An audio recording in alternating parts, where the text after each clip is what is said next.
Olá pessoal, aqui quem fala é o professor Andenberg para mais uma aula de história do primeiro ano, beleza? E dessa vez essa aula é para fazer a correção da atividade do capítulo 4, O Mundo Grego. Esse conteúdo nós já apresentamos, eu já apresentei esse conteúdo, já abordamos esse conteúdo. Agora nós iremos corrigir as questões, né? Questão por questão. Fica ao final do capítulo. É um conteúdo extraordinário para compreender a chamada Grécia Antiga, né? Vamos lá. Para organizar, fazer uma síntese, né? Ter uma síntese do que foi discutido, do que é discutido, né? Vamos lá. Primeira questão. Roteiro dos estudos para organizar. Primeira questão. Relacione a lenda do Minotauro com o período minoico na Grécia Antiga. Galera, é o seguinte, ó, a lenda do Minotauro, ela narra a luta dos atenienses para se libertar do domínio de cretenses. Porque o rei de Creta, Minos, exigia como tributo anual a entrega de 7 moças e 7 rapazes a fim de alimentar o monstro Minotauro, que é o Minotauro é representado como ele é cabeça de touro e corpo de homem, tá bom? Que habitavam o magnífico palácio de Somos. É uma construção tão grande que os jovens atenienses, levados ao seu interior, não conseguiam dele sair porque era um labirinto. Essa lenda, pessoal, expressa elegoricamente a época, chamado período miniônico, em que os cretenses dominavam o mar Egeu e Heládes. Apesar de Atenas ainda não existir nessa época, é possível que tal história demonstre a importância da civilização cretense, a primeira grande civilização da Europa, o seu domínio sobre Helade e a luta emancipadora das cidades-estados gregos.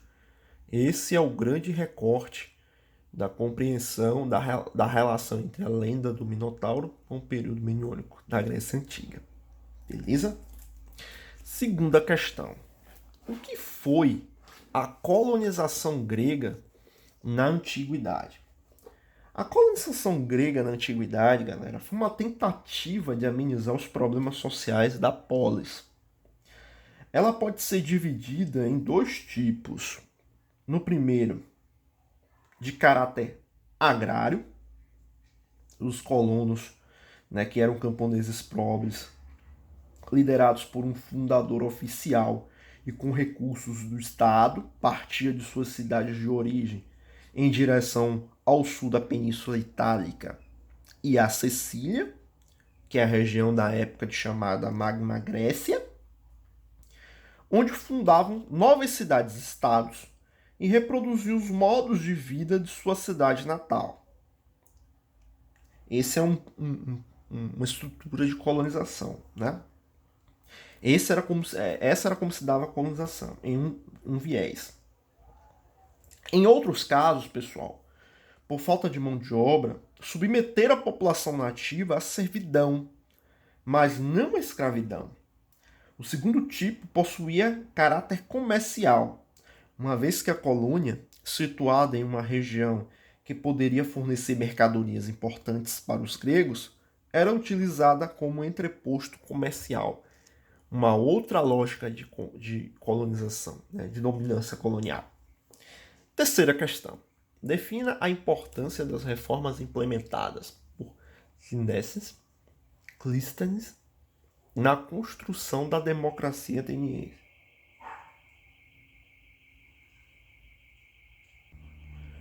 Vamos lá, né? Como é que ocorreu isso?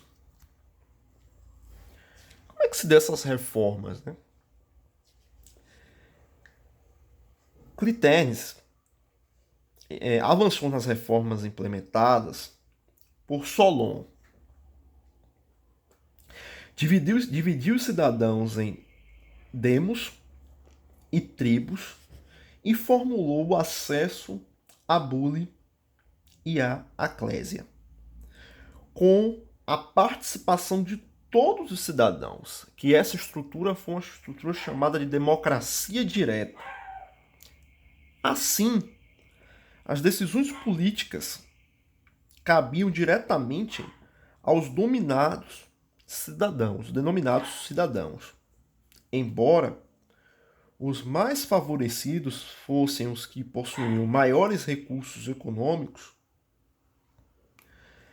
Além disso, ao estabelecer um sistema político que levava em conta as diferentes regiões da polis, por meio do conceito de demos, Clístenes suavizou as disputas entre facções e que permitiu maior estabilidade ao novo sistema político.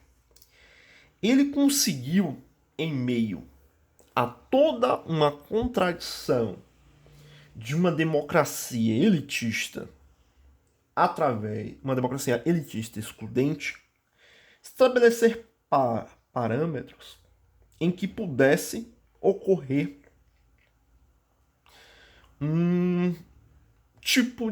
uma democracia direta.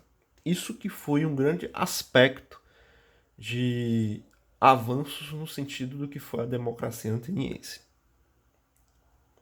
Quarto, cite 2 exemplos da cultura ateniense no chamado século de Péricles, relacionados à filosofia e ao teatro.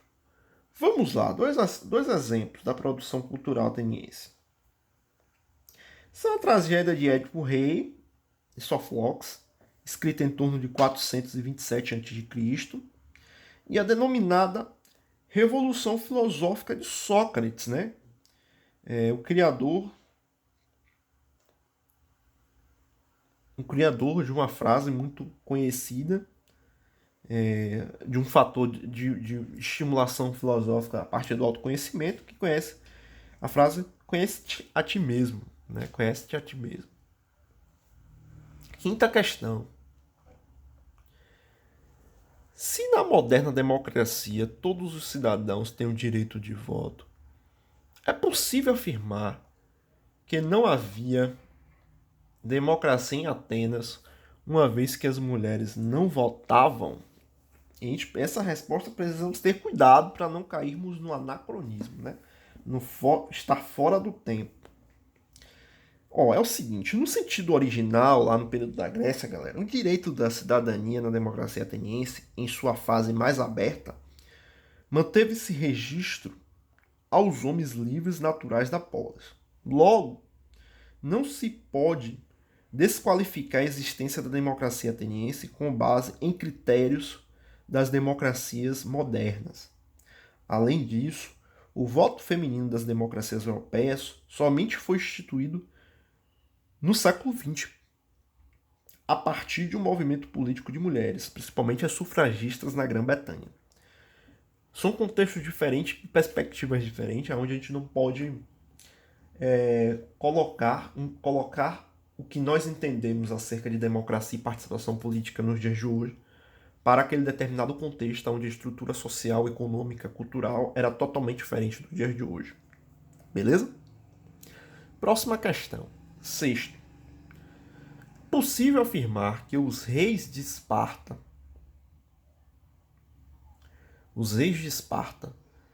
concentravam o poder político da polis? Não, pessoal, não.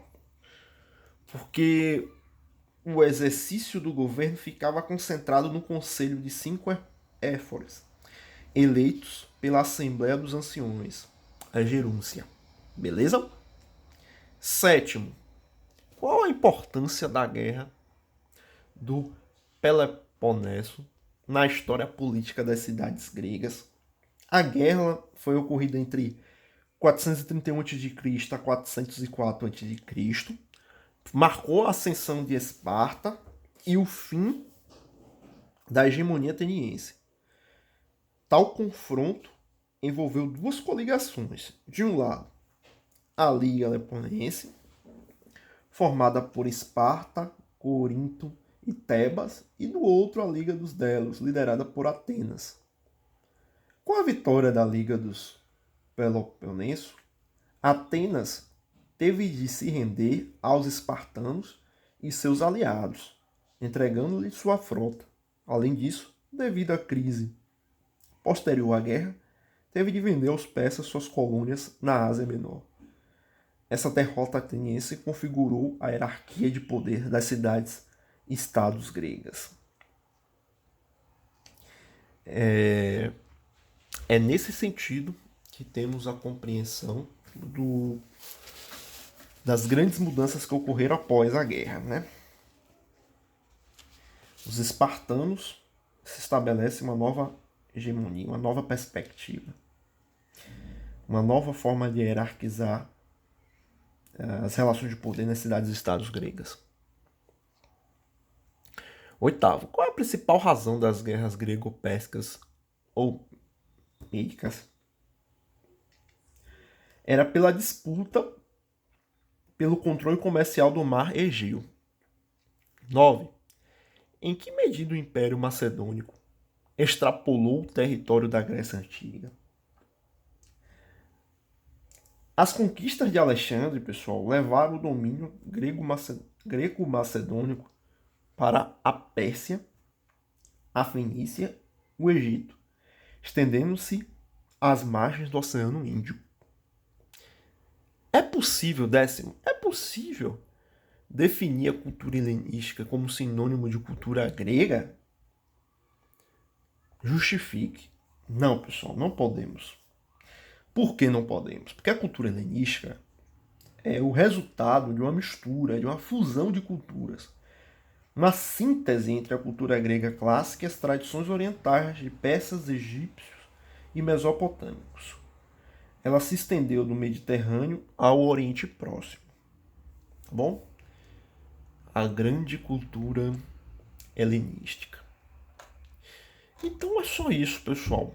Basicamente isso, né? Correção das atividades. É bom sempre fazer os exercícios. Vale lembrar que quando eu voltar eu vou olhar o caderno de todo mundo. Então é basicamente isso. Até mais, até a próxima aula de História, primeiro ano. Tchau, tchau.